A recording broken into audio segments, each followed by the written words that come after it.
নমস্কার বন্ধুরা, আমার চ্যানেলে আমি আপনাদেরকে স্বাগত জানাই। আশা করছি আপনারা ভালো আছেন, সুস্থ আছেন। আমি আবারও চলে এসেছি আপনাদের কাছে বেশ কিছু ইউজফুল টিপস নিয়ে। আর এই টিপসগুলো যদি আপনারা ফলো করেন, সংসারের খরচ অনেকটাই কমে যাবে, সংসারের মুশকিল কাজ সহজ হয়ে যাবে। তাছাড়াও এই টিপসগুলো যদি আপনারা করেন, ফালতু খরচা হবে না। চলুন তাহলে দেখে নেওয়া যাক আজকের প্রথম টিপসটা আপনাদের কাছে কি শেয়ার করি। আমি এখানে নিয়েছি বেশ কিছুটা বরফ। আমরা প্রায় অনেকেই কিন্তু ফ্রিজে বরফ রেখে থাকি। অনেক সময় দেখবেন কাজকর্ম করতে করতে আমাদের যদি চোট লেগে যায় বা বাচ্চাদের খেলাধুলো করার সময় চোট লেগে যায়, তখন কিন্তু বরফের প্রয়োজন হয়। তবে অনেক সময় যদি আমরা বরফ বসাতে ভুলে যাই বা হয়তো ছিল শেষ হয়ে যায়, তখন আপনারা কিভাবে খুব তাড়াতাড়ির মধ্যে বরফ বসিয়ে নিতে পারবেন তেমনই একটা টিপস আপনাদের কাছে শেয়ার করছি। চলুন দেখে নেওয়া যাক। তার জন্য এখানে একটা সসপ্যানের মধ্যে নিয়েছি বেশ কিছুটা জল। জলটাকে গ্যাসের মধ্যে বসিয়ে দিয়েছি। এবার এই জলটাকে আমি একটু কুসুম গরম করে নেব। আর দেখতেই পাচ্ছেন জলটা কিন্তু এখন কুসুম গরম হয়ে গেছে। এবার জলটাকে আমি নামিয়ে নিচ্ছি। ওর জন্য এখানে আমি নিয়ে নিয়েছি একটা আইস ট্রে। এবার এই কুসুম গরম যে জলটা রয়েছে আমি আইস ট্রের মধ্যে এইভাবে করে দিয়ে দিচ্ছি। সাধারণভাবে বরফ জমতে যতটা সময় লাগে, আমরা যদি এইভাবে করে কুসুম গরম জল দিয়ে বরফ বসিয়ে রাখি, তাহলে ওর থেকে দেখবেন 15 থেকে 20 মিনিট সময় কিন্তু কম লাগবে। দেখতেই পাচ্ছেন বন্ধুরা, আইস ট্রের মধ্যে কিন্তু আমি পুরো জলটা এইভাবে করে দিয়ে দিয়েছি। এবার এটাকে আমি ডিপ ফ্রিজের মধ্যে রেখে দিচ্ছি। তারপর আমি বের করে আপনাদেরকে দেখিয়ে দেব আর কতক্ষণ সময় আমার লেগেছে সেটাও কিন্তু বলে দেব। আর দেখতেই পাচ্ছেন বন্ধুরা, আমি কিন্তু এটাকে 25 মিনিট পর বের করে নিচ্ছি, যে দেখছি যে বরফটা ঠিকঠাক জমেছে কি না।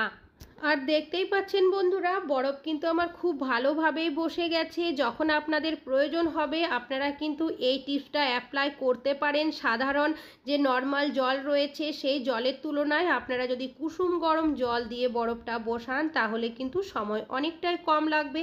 আর বরফটা আমি তুলেও আপনাদেরকে দেখিয়ে দিচ্ছি যে কতটা সুন্দর হয়েছে। আশা করছি আপনাদের এই টিপসটা অনেক বেশি কাজে আসবে। ভালো লাগলে লাইক করবেন। এখন চলে যাচ্ছি পরবর্তী টিপস নিয়ে। নিয়েছি একটা ছুরি আর নিয়েছি এখানে কাঁচি। ছুরি কাঁচির কম বেশি কিন্তু আমরা প্রত্যেকেই ব্যবহার করে থাকি। তবে বেশ কিছুদিন ব্যবহার করার পর দেখবেন ছুরি কাঁচির মধ্যে যে একটা ধার থাকে সেটা কিন্তু অনেকটাই চলে যায়। এর ফলে আমরা এই ছুরি কাঁচিগুলোকে বাদ দিয়ে নতুন কিনে নিয়ে আসি বা অনেকেই ধার করিয়ে নিয়ে আসি। এতে করে অনেকগুলো টাকাও কিন্তু আমাদের খরচ হয়ে যায়। ছুরি কাঁচিগুলো বাদ না দিয়ে বা ধার না করিয়ে আপনারা কিভাবে খুব সহজেই বাড়িতে ধার করে নেবেন তারই একটা টিপস আপনাদের কাছে শেয়ার করছি। চলুন দেখে নেওয়া যাক। তার জন্য এখানে নিয়ে নিয়েছি আমি একটা ক্লিপ। যে ক্লিপ দিয়ে আমরা জামা কাপড় মেলার জন্য ব্যবহার করে থাকি সেই ক্লিপই আমি নিয়েছি। তবে এখানে আরও দুটো জিনিসের প্রয়োজন। তো এখানে আমি নিয়ে নিয়েছি ডবল সাইজের টেপের দুটো টুকরো। এবার এখান থেকে কি করব, এই যে ক্লিপটা রয়েছে ওর মধ্যে এইভাবে করে লাগিয়ে দেব। আর কাজটি কিভাবে করছি সেটা ভালোভাবে দেখলেই বুঝতে পারবেন। ধার করার জন্য আরও একটা জিনিসের প্রয়োজন। তো আমি এখানে নিয়ে নিয়েছি একটা সিরিজ পেপার। এই সিরিজ পেপার আপনারা যে কোনো হার্ডওয়্যারের দোকানে পেয়ে যাবেন। প্রথমে কাঁচির সাহায্যে একটা টুকরো করে নেব, তারপর এখান থেকে ছোট দুটো টুকরো আমি করে নেব।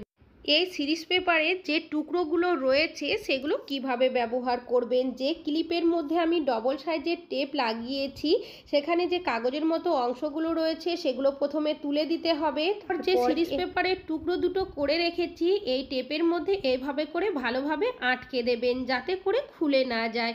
এবার এই ক্লিপটা আপনারা কিভাবে ব্যবহার করবেন চলুন দেখে নেওয়া যাক। এই যে ছুরিটা আমি নিয়ে নিয়েছি, এবার এইভাবে করে আপনারা ক্লিপটা দিয়ে ধরবেন আর এইরকম করতে থাকবেন। সেকেন্ডের মধ্যে কিন্তু আপনাদের ছুরি বটি কাঁচির কিন্তু ধার হয়ে যাবে।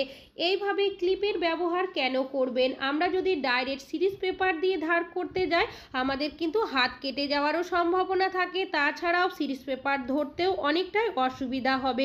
এইভাবে যদি আমরা ছুরি কাঁচি বটির ধার করে নিই তাহলে খুব সহজে ধারও হয়ে যাবে আর আমাদের হাত কেটে যাওয়ার সম্ভাবনাও থাকবে না। আর নতুন করে কিন্তু আমাদের ছুরি কাঁচি কিনতেও হবে না। আশা করছি এই টিপসটা আপনাদের অনেক বেশি কাজে আসবে। ভালো লাগলে লাইক করবেন। এখন চলে যাচ্ছি পরবর্তী টিপস। নিয়েছি বেশ কিছুটা লেবু। এখন যেহেতু গরম অনেকটাই পড়ে গেছে, আমরা কম বেশি কিন্তু অনেকেই বাড়িতে লেবু নিয়ে আসি। তবে যদি একটু দাম কম থাকে তখন আমরা অনেকেই কি করি, একটু বেশি পরিমাণে নিয়ে আসি। তবে লেবু নিয়ে আসার পর আমরা এই লেবু যদি ফ্রিজে রাখি বা ফ্রিজের বাইরে রাখি, যেখানেই রাখি না কেন, দেখা যায় লেবু খুব তাড়াতাড়ি শুকিয়ে যায়। এর ফলে লেবুর মধ্যে যতটা রস থাকার কথা ততটা রস কিন্তু আমরা পাই না যখন আমাদের প্রয়োজন হয়। তবে আপনারা লেবু যখনই বেশি পরিমাণে নিয়ে আসবেন এমন কিভাবে রাখবেন। তো আমি এখানে নিয়ে নিয়েছি একটা কাঁচের জার। আপনারা কাঁচের যে কোনো পাত্র এখানে নিতে পারেন। ওগুলো আপনারা এইভাবে করে রেখে দেবেন। আপনারা চাইলে কাঁচের গ্লাসও ব্যবহার করতে পারেন। তারপর এর মধ্যে দিয়ে দেবেন বেশ কিছুটা পরিমাণের জল দেবেন, যাতে করে লেবুগুলো খুব ভালোভাবে জলের মধ্যে ডুবে থাকে। তবে আপনারা যদি লেবুগুলো ফ্রিজের বাইরে রাখেন, সেক্ষেত্রে জারের ঢাকনাটা কিন্তু একদমই লাগাবেন না। এইভাবে যদি আপনারা রেখে দেন, সেক্ষেত্রে দেখবেন আপনাদের লেবু কিন্তু 1 সপ্তাহ পর্যন্ত ভালো থাকবে, কোনোভাবেই শুকিয়ে যাবে না।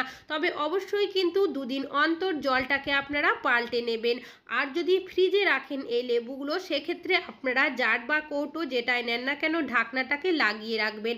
তবে অবশ্যই জলটাকে চেঞ্জ করে নেবেন, তাহলে দেখবেন এই লেবু কিন্তু আপনাদের 1 মাস পর্যন্ত ভালো থাকবে, কোনোভাবেই শুকিয়ে যাবে না। আশা করছি আপনাদের এই টিপসটা অনেক বেশি কাজে আসবে। ভালো লাগলে লাইক করবেন। এখন চলে যাচ্ছি পরবর্তী টিপস। এখানে নিয়েছি সাবান। সাবান আমরা প্রত্যেকেই কিন্তু ব্যবহার করে থাকি। অনেকেই আমরা সাবান টয়লেটের মধ্যে রেখে থাকি, আবার কেউ কেউ আমরা ওয়াশ বেসিনের সামনেও কিন্তু সাবান রাখি। তবে অনেকে কি করি, ডাইরেক্ট আমরা সাবানটা ওয়াশ বেসিনের সামনে রেখে দিই, বা এই ধরনের কোনো কেসের মধ্যে সাবানটাকে রাখি। তবে এইভাবে যখনই আমরা সাবানটা রাখি, ব্যবহার করার পর দেখবেন সাবানের মধ্যে যে জলটা লেগে থাকে সেটা কিন্তু কেসের মধ্যে থেকে যায়, বা ওয়াশ বেসিন যেখানেই রাখেন না কেন সাবান, তার মধ্যে কিন্তু জলটা থেকে যায়। এর ফলে সাবান অনেকটাই গলতে শুরু করে, আর খুব তাড়াতাড়ি সাবানটা কিন্তু শেষ হয়ে যায়। তবে আপনারা এমন কিভাবে রাখবেন সাবানটা, যাতে করে সাবানটা কোনোভাবেই গলে যাবে না। তো তার জন্য এখানে নিয়ে নিচ্ছি আমি 2টো রাবার। আপনারা 3টেও নিতে পারেন। তারপর কেসের মধ্যে এইভাবে করে আপনারা রাবারটাকে পরিয়ে নেবেন। তারপর যদি আপনারা সাবানটা এইভাবে করে রাবারের ওপরে রাখেন, এতে কি হবে, সাবানের মধ্যে যদি জল লেগেও থাকে তাহলে কিন্তু দেখবেন কেশের তলার দিকে জলটা পড়ে যাবে, সাবানের মধ্যে লেগে যাবে না, যার কারণে সাবানটা কিন্তু গলবে না, অনেক দিন পর্যন্ত ব্যবহার করতে পারবেন। আশা করছি আপনাদের এই টিপসটা অনেক বেশি কাজে আসবে। ভালো লাগলে লাইক করবেন। এখন চলে যাচ্ছি পরবর্তী টিপস। আমি এখানে নিয়েছি বেশ কিছুটা দুধ। দুধ আমাদের কম বেশি কিন্তু প্রত্যেকেরই বাড়িতে নিয়ে আসা হয়ে থাকে। তবে অনেকেরই বাড়িতে বাচ্চারা খায়, বা বড়রাও কিন্তু কেউ কেউ খেয়ে থাকে। তবে এই দুধ যদি কোনো কারণবশত ব্যবহার করা না হয়, বা আমরা যদি কখনো সখনো বাইরে কোনো কাজের জন্য চলে যাই, তখন আমরা কি করি, এই দুধটাকে সকলেই ফ্রিজের মধ্যে তুলে রেখে যায়। তবে যখনই আমরা বাড়ি ফিরে আসি, তারপর যখন দুধ গরম করতে যাই, অনেক সময় দেখা যায় দুধ কিন্তু কেটে যায়। তবে আপনারা এমন কিভাবে দুধটা রাখবেন যাতে করে দুধ কিন্তু আপনাদের 1 সপ্তাহ ফ্রিজে থাকলেও কাটবে না। তো তার জন্য এখানে নিয়ে নিয়েছি আমি সামান্য পরিমাণের মধু। মধুটাকে দুধের মধ্যে এভাবে দিয়ে তারপর খুব ভালোভাবে মিশিয়ে নেব। এবার আপনারা কি করবেন, এই দুধটাকে ফ্রিজের মধ্যে রেখে দেবেন। তারপর যদি আপনারা 1 সপ্তাহ পরও আসেন না কেন আর দুধ জাল করেন, দেখবেন দুধ কিন্তু কেটে যাবে না। আশা করছি আপনাদের এই টিপসটা অনেক বেশি কাজে আসবে। ভালো লাগলে লাইক করবেন। এখন চলে যাচ্ছি পরবর্তী টিপস। আমি এখানে নিয়েছি রুটি। রুটি আমরা প্রত্যেকেই কিন্তু কম বেশি বানিয়ে থাকি। তবে দেখবেন আমাদের অনেকেরই বাড়িতে বাচ্চা রয়েছে যারা কিনা রুটি খেতে একদমই পছন্দ করে না। বিশেষ করে তারা দেখবেন চাউমিন, ম্যাগি এই ধরনের জিনিস খুবই খেতে পছন্দ করে থাকে। তবে রোজ রোজ কিন্তু ম্যাগি, চাউমিন এই ধরনের নুডলস জাতীয় জিনিস দেওয়াও কিন্তু উচিত নয়। ওরা কিভাবে ওদের রুটিটাও খাইয়ে দেবেন, এমনকি ওরা ভাববে যেন তারা ম্যাগি বা চাউমিন খাচ্ছে। তো তার জন্য রুটিটাকে প্রথমে আমি এইভাবে করে রোলের মতো করে নিচ্ছি। কাজটি কিভাবে করছি সেটা ভালোভাবে দেখলেই বুঝতে পারবেন। এবার এই রুটিটাকে আমি কেটে নেব। তো আপনারা চাইলে এখানে বটিরও ব্যবহার করতে পারেন, বা কাঁচিরও ব্যবহার করতে পারেন। তো আমি এখানে নিয়ে নিয়েছি একটা প্লেট, আর নিয়েছি একটা কাঁচি। কাঁচির সাহায্যে আমি এইভাবে করে কেটে নিচ্ছি। আপনাদের যতটা সম্ভব পাতলা করে কেটে নেওয়ার চেষ্টা করবে, এতে দেখতেও ভালো লাগবে, এমনকি খেতেও ভালো লাগবে। আর দেখতেই পাচ্ছেন বন্ধুরা, এইভাবে করে কিন্তু আমি একটা রুটি কেটে নিয়েছি, আরও একটা রুটি আমি একইভাবে কেটে নিচ্ছি। সময় দেখবেন আমাদের একই রকম রুটি সবজি খেতে ভালো লাগে না। তাছাড়াও কখনো সখনো দেখা যায় যে আমরা কোথাও তাড়াহুড়োতে বেরিয়ে যাচ্ছি, আমাদের হাতে সময় থাকে না যে সবজি বানানোর জন্য, তখনও কিন্তু আপনারা এইভাবে করে একটা রুটি দিয়ে রেসিপি বানিয়ে নিতে পারেন। তাছাড়াও বাচ্চাদের যদি এইভাবে করে আপনারা রুটি দিয়ে বানিয়ে দেন, ওরা খুশি মতো খেয়েও নেবে, আর ওরা দেখবেন ভাববে যেন তারা চাউমিন বা ম্যাগি খাচ্ছে।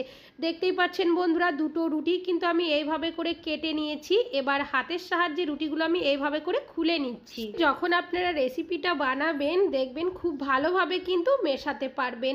অন্যদিকে গ্যাসের মধ্যে একটা তাওয়া গরম করতে বসিয়ে দিয়েছি, এর মধ্যে দিয়ে দিচ্ছি আমি 1.5 চামচের মতো সাদা তেল। এর থেকে বেশি তেল কিন্তু এখানে আমি ব্যবহার করব না। এবার তেলটা যখন গরম হয়ে যাবে একটা খুন্তির সাহায্যে চারিদিকে তেলটাকে এভাবে করে ছড়িয়ে দেব। এখানে একটা মিডিয়াম সাইজের পেঁয়াজ কুচি করে নিয়েছি, সেটাকে এর মধ্যে দিয়ে দিয়েছি। আপনারা যদি নিরামিষ বানিয়ে থাকেন সেক্ষেত্রে পেঁয়াজটা স্কিপ করতে পারেন। এবার একটু নাড়াচাড়া করে পেঁয়াজটাকে আমি ভেজে নিচ্ছি, কিন্তু গ্যাসের ফ্লেমটাকে লো টু মিডিয়ামে রাখবে, এর থেকে বেশি কিন্তু করবেন না, না হলে কিন্তু পেঁয়াজটা পুড়ে যেতে পারে। আর পেঁয়াজটা দেখতেই পাচ্ছেন বেশ ভালোভাবেই কিন্তু ভেজে নিয়েছি। এবার এর মধ্যে দিয়ে দেব আমি বেশ কিছুটা পরিমাণের গাজর কুচি, আর নিয়ে নিয়েছি সামান্য পরিমাণের বরবটি কুচি, আর দিয়ে দেব বেশ কিছুটা বাঁধাকপি কুচি। তবে আমি এখানে যে সবজি ব্যবহার করছি আপনাদেরও যে সেই সবজি ব্যবহার করতে হবে তা কিন্তু মানে নেই। আপনাদের হাতের কাছে যে সবজি থাকবে আপনারা কিন্তু এখানে সেই সবজি ব্যবহার করতে পারেন। কিছু সেকেন্ড আমি এইভাবে করে নাড়াচাড়া করে নিয়েছি। এবার এর মধ্যে দিয়ে দেব আমি বেশ কিছুটা পরিমাণের লবণ, যাতে করে সবজিগুলো তাড়াতাড়ির মধ্যে সেদ্ধ হয়ে যায়। আরও কিছু সেকেন্ড আমি নাড়াচাড়া করে লবণটাকে ভালোভাবে মিশিয়ে নিচ্ছি, আর দেখতেই পাচ্ছেন ভালোভাবে ভেজে নেওয়াও হয়ে গেছে, আর সবজিটা কিন্তু এখন সেদ্ধও হয়ে গেছে। এখন আমি এর মধ্যে দিয়ে দেব সামান্য পরিমাণের টমেটো কুচি। টমেটো দেওয়ার পর আরও কিছু সেকেন্ড এইভাবে করে নাড়াচাড়া করে নিচ্ছি। তারপর এর মধ্যে দিয়ে দেব আমি যে রুটিগুলো কেটে রেখেছি সেই রুটিগুলো। এই সময় গ্যাসের ফ্লেমটাকে অবশ্যই কিন্তু আপনারা মিডিয়াম টু লোতে রাখবেন, হাইতে রাখবেন না, না হলে কিন্তু পুড়ে যেতে পারে। আবারও নাড়াচাড়া করে খুব ভালোভাবে আমি রুটিগুলো মিশিয়ে নেব, আর দেখতেই পাচ্ছেন খুব ভালোভাবে কিন্তু মিশিয়ে নেওয়া হয়ে গেছে। এখন আমি এর মধ্যে দিয়ে দিচ্ছি সামান্য পরিমাণের হলুদের গুঁড়ো, আর দিয়ে দিচ্ছি সামান্য পরিমাণের জিরের গুঁড়ো। লবণ যেহেতু আগেই ব্যবহার করেছি যার কারণে এখন আর লবণ আমি ব্যবহার করছি না। সামান্য পরিমাণে দিয়ে দিলাম টমেটোর সস। তারপর খুব ভালোভাবে নাড়াচাড়া করে মশলাগুলো মিশিয়ে নিচ্ছি।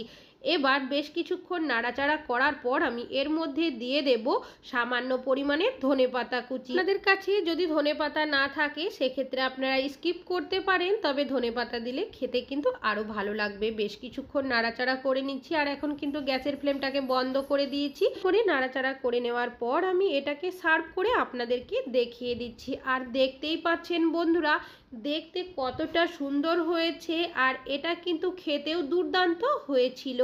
এইভাবে করে আপনারা নিজেরাও খেতে পারেন, তাছাড়াও বাচ্চাদের যদি আপনারা খেতে দেন তাহলে দেখবেন ওরা কিন্তু খুব খুশি মনে খেয়ে নেবে, আর কিন্তু ম্যাগি চাউমিনের বায়না ওরা করবে না। আশা করছি এই টিপসটা আপনাদের অনেক বেশি কাজে আসবে। ভালো লাগলে লাইক করবেন। এখন চলে যাচ্ছি পরবর্তী টিপস। আমি এখানে নিয়েছি বেশ কিছুটা ভেন্ডি। ভেন্ডি এখন বাজারে কিন্তু প্রচুর পরিমাণের পাওয়া যাচ্ছে, আর আমরা কম বেশি কিন্তু অনেকেই বাড়িতে নিয়ে আসি। তবে অনেকে দেখবেন ভেন্ডি খেতে খুবই পছন্দ করি, তবে কাটার ঝামেলার জন্য অনেকে কিন্তু আমরা ভেন্ডি বাড়িতে নিয়ে আসি না। কেন কি একটা করে ভেন্ডি নিতে হয়, তারপর কিন্তু কাটতে হয়, এতে অনেকটাই সময় কিন্তু লেগে যায় আমাদের ভেন্ডি কাটতে। তবে আপনারা কিভাবে একসাথে অনেকগুলো ভেন্ডি কেটে নেবেন তারই একটা টিপস আপনাদের কাছে শেয়ার করছি, চলুন দেখে নেওয়া যাক। প্রথমে এইভাবে করে বেশ কিছুটা ভেন্ডি আমি নিয়ে নিচ্ছি। আপনাদের হাতের মধ্যে যতগুলো আসবে আপনারা কিন্তু এখানে ততগুলো নিতে পারেন। এবার এই যে ভেন্ডিগুলো রয়েছে আমি প্রথমে জল দিয়ে ভালো করে ধুয়ে নেব। তারপর আপনারা কি করবেন, নিয়ে নেবেন একটা রাবার ব্যান্ড। রাবার ব্যান্ড দিয়ে ভেন্ডিটাকে এইভাবে করে যদি আটকে দেন 2 থেকে 3 বার পেঁচিয়ে, এতে কি হবে আমাদের ভেন্ডিটা কিন্তু খুলে যাবে না। তারপর আপনারা ভালোভাবে রাবারটাকে সেট করে নেবেন। এবার এইভাবে করে ধরে নেবেন হাতের সাহায্যে। ছুরি বা বটি এবার সামনের যে অংশটা রয়েছে ভেন্ডির এইভাবে করে কেটে বাদ দিয়ে দেবেন।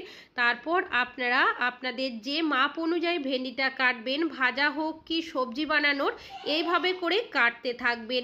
আর এইভাবে যদি কাটেন দেখবেন একসাথে অনেকগুলো ভেন্ডি আপনারা কেটে নিতে পারবেন। এমনকি যদি ভেন্ডির ভেতরে কোনো পোকা থেকে থাকে সেটাও কিন্তু আপনারা খুব সহজে এইভাবে করে দেখতে পাবেন, আর তখন কিন্তু বাদও দিয়ে দিতে পারবেন। আশা করছি আপনাদের এই টিপসটি অনেক বেশি কাজে আসবে। দেখতেই পাচ্ছেন বন্ধুরা, এইভাবে করে কিন্তু আমরা ঘন্টার কাজ মিনিটের মধ্যে করে নিতে পারি। সময় যদি বাড়িতে আত্মীয় স্বজন চলে আসে, অনেকটা পরিমাণের ভেন্ডি কাটতে হয়, তখন তো এইভাবে করে যদি কেটে নেন অনেকটা কম সময়ের মধ্যে কেটে নিতে পারবেন। আর দেখতেই পাচ্ছেন এই বোটার অংশগুলোও বাদ দিয়ে দিলাম। আশা করছি আপনাদের এই টিপসটিও অনেক বেশি কাজে আসবে। ভালো লাগলে লাইক করবেন। আজকে এখানেই শেষ করছি, আবার চলে আসবো আরও নতুন নতুন টিপসের ভিডিও নিয়ে। ততক্ষণের জন্য ভালো থাকবেন, সুস্থ